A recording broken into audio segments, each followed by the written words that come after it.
Happy Thursday, everyone! Today, you are going to listen to and watch this video on your own, rather than work as a whole class to get the information. By the end of this video, you will be able to listen to and chart information about the battles fought on the western frontier, at sea, and in the South.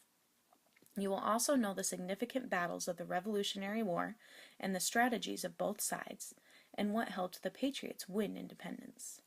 Throughout the video, you're going to be asked to pause and answer questions on the back of your worksheet. Also, as the video plays, fill in your mind map or write things down. Make sure you're prepared to do this. Remember, the better your notes, the easier it will be to write your letter. Alright, let's get to the good stuff. We've learned a lot about battles that happened in the New England colonies and middle colonies, like the ones we reviewed earlier in class. Battles were happening all over the colonies, though. One such place was the western frontier. The western frontier is the place west of the Appalachian Mountains. Native Americans played a large part in these battles. Some Native Americans helped the Patriots, but more sided with the British, since they posed less of a threat to the natives' lives. One significant individual in these battles was Mohawk war chief Joseph Brant.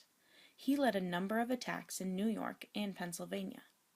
Even farther west, a British commander near what is now Detroit paid Native Americans to scalp colonists living on the frontier, meaning cut off all their hair, and bring it to him. This commander was Henry Hamilton, or better known as the Hair Buyer. Very nasty and brutal, if you ask me. The Patriots did their own work on the western frontier, though. Virginia militia leader George Rogers Clark had a goal to end attacks in the West. In July 1778, Clark and 175 men moved west down the Ohio River and overland.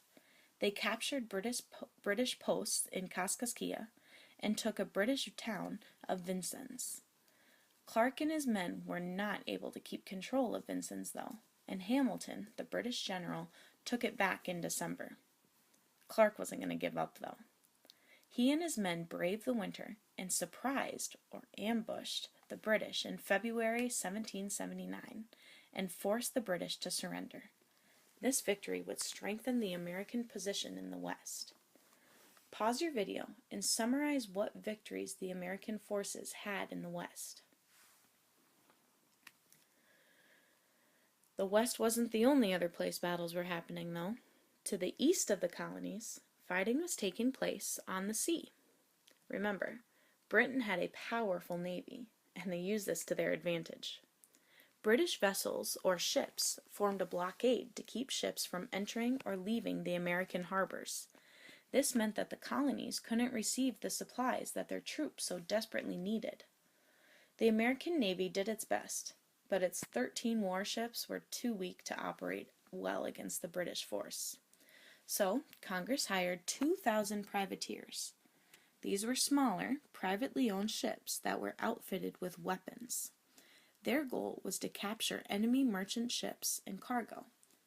Getting 2,000 ships filled with crews for the job was pretty easy, because many people, like whalers and fishermen in New England, wanted to be paid the money and were eager to help take down the British.